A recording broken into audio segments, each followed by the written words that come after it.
আজকের থেকে এই চ্যানেলের নাম হবে প্রবাসীর প্রতিবাদ।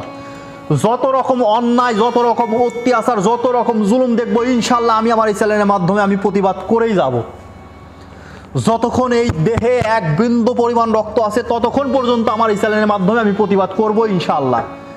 আসসালামু আলাইকুম ভিউয়ার্স, কেমন আছেন সবাই? আশা করি যে যেখান থেকে এই ভিডিওটি প্লে করেছেন সবাই খুব সুস্থ, সুন্দর এবং নিরাপদে আছেন।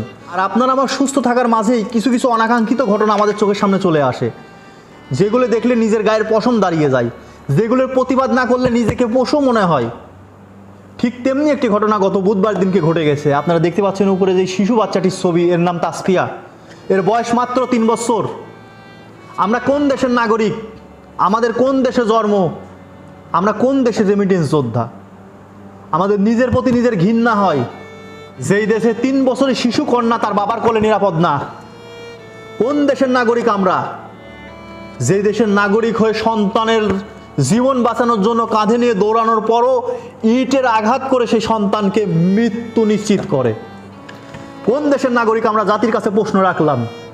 সামান্য একটি টিপ পড়া নিয়ে দেশে কি হয়ে গেল আপনারা সবাই দেখলেন, পত্র পত্রিকায়, মিডিয়াতে।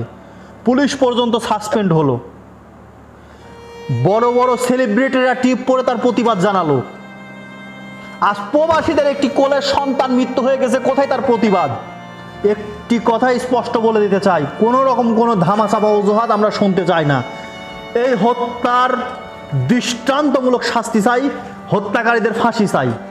কিছুদিন আগেও একটি নিউজ আমরা দেখতে পেয়েছি, একটি প্রবাসীর পরিবারের সদস্যদেরকে গলা কেটে হত্যা। গতকালকে একটি নিউজ দেখলাম, সৌদি প্রবাসীর স্ত্রীকে ধর্ষণের চেষ্টায় ব্যর্থ হয়, মাথায় ইটের আঘাত করে মৃত্যু নিশ্চিতকরণ। আমরা কোথায় যাব প্রবাসীরা? কার কাছে বিচার চাবো? একটি প্রবাসীর কষ্ট কে বুঝবে? যেই প্রবাসী প্রবাস আসার আগে নিজের সহায় সম্বল, ভিটে মাটি সম্পূর্ণ বিক্রি করে দিয়ে টাকা পয়সা দিয়ে তারা প্রবাসে এসে পড়ে থাকে।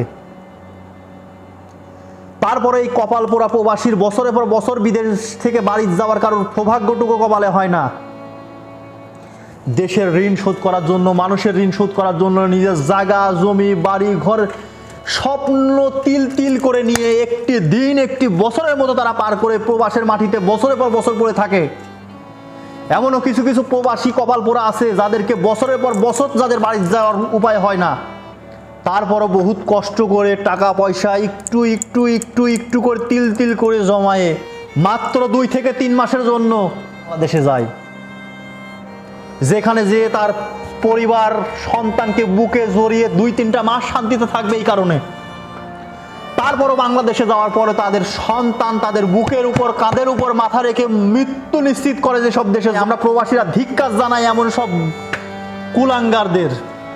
একটি প্রবাসীর কষ্ট তোদের মতো কুলাঙ্গাররা কি বুঝবে? আমরা বছরের পর বছর বিদেশ পড়ে আসি, তোরা একটি মাস পরিবার পরিজন থেকে দূরে থাক, দেখ তোদের কেমন লাগে। আর আমরা সেই প্রবাসী বছরের পর বছর প্রবাসের মাটিতে কাটিয়ে দিচ্ছি শুধু দেশকে এবং পরিবারকে ভালো রাখার জন্য। প্রবাসীদের কষ্ট বোঝার মতো একটি লোকও নাই। পেঁপি দিয়ে পেঁয়াজি বানিয়ে খাওয়া যায়, মানলাম। মিষ্টি কুমড়া দিয়ে বেগুনি বানিয়ে খাওয়া যায়, মানলাম। একজন প্রবাসী বাবার আর্তনাদ, তার বুক ফাটার চিৎকার, তার মৃত সন্তানের লাশ কি দিয়ে আমরা পূরণ করব? মাননীয় প্রধানমন্ত্রী, আপনার উদ্দেশ্যে আমি একটি কথা বলতে চাই। আপনি বলছেন যে দেশ স্বাধীন করে দিয়ে গেছে মুক্তিযোদ্ধারা, আর এই দেশের খুঁটি হিসাবে ধরে রাখেছে প্রবাসীরা। আপনি নিজেই তো বলছেন যতদিন বাংলাদেশে প্রবাসীদের রেমিটেন্স আসবে ততদিন শ্রীলঙ্কার মতো বাংলাদেশ দেউলিয়া হবে না। হ্যাঁ, এটা ঠিক। আমরা যতদিন প্রবাসীরা আছি ততদিন ইনশাল্লাহ বাংলাদেশ দেউলিয়া শ্রীলঙ্কার মতো হবে না। কিন্তু আপনার কাছে অনুরোধ, আমরা যে প্রবাসীরা আমার দেশটাকে শক্ত খুঁটির মতো ধরে রাখছি, আপনার কাছে অনুরোধ ঠিক তেমনিভাবে আপনি আমাদের প্রবাসীদের পরিবারের নিরাপত্তা নিশ্চিত করুন। প্রবাসীদের জন্য একটি আইন করুন যেখানে প্রবাসীরা নিরাপদ বা প্রবাসীদের পরিবার নিরাপদ থাকবে। আপনার থেকে আমরা আর কিচ্ছু চাই না। আপনার কাছে অনুরোধ, জোর দাবি জানাচ্ছি আমরা। আজ বাবার কাঁধে সন্তানের লাশ নিয়ে দৌড়াতে হয়। আজ প্রবাসীর নিজের জীবনের কোনো নিরাপত্তা নাই দেশে গেলে। আমরা কি বাংলাদেশের জনগণ না? আমাদেরকে দেশের প্রতি অধিকার নাই? ভাবছিলাম আমার এই চ্যানেলটি আমি প্রবাসীদের জীবন গল্প নিয়ে উপস্থাপন করব। আর সহ্য হয় না, ধৈর্য সহ্যর বাঁধ ভেঙে গেছে। প্রবাসীদের প্রতি যে রকম জুলুম অত্যাচার দেখতেছি, এতে আমার এই চ্যানেলের নাম আমি না পাল্টিয়ে পারলাম না। আমার এই চ্যানেলের নাম আমি অতি দ্রুত পাল্টিয়ে দেব। আজকের থেকে এই চ্যানেলের নাম হবে প্রবাসীর প্রতিবাদ। যত রকম অন্যায়, যত রকম অত্যাচার, যত রকম জুলুম দেখবো, ইনশাল্লাহ আমি আমার এই চ্যানেলের মাধ্যমে আমি প্রতিবাদ করেই যাব। যতক্ষণ এই দেহে এক বিন্দু পরিমাণ রক্ত আছে ততক্ষণ পর্যন্ত আমার এই চ্যানেলের মাধ্যমে আমি প্রতিবাদ করব ইনশাআল্লাহ।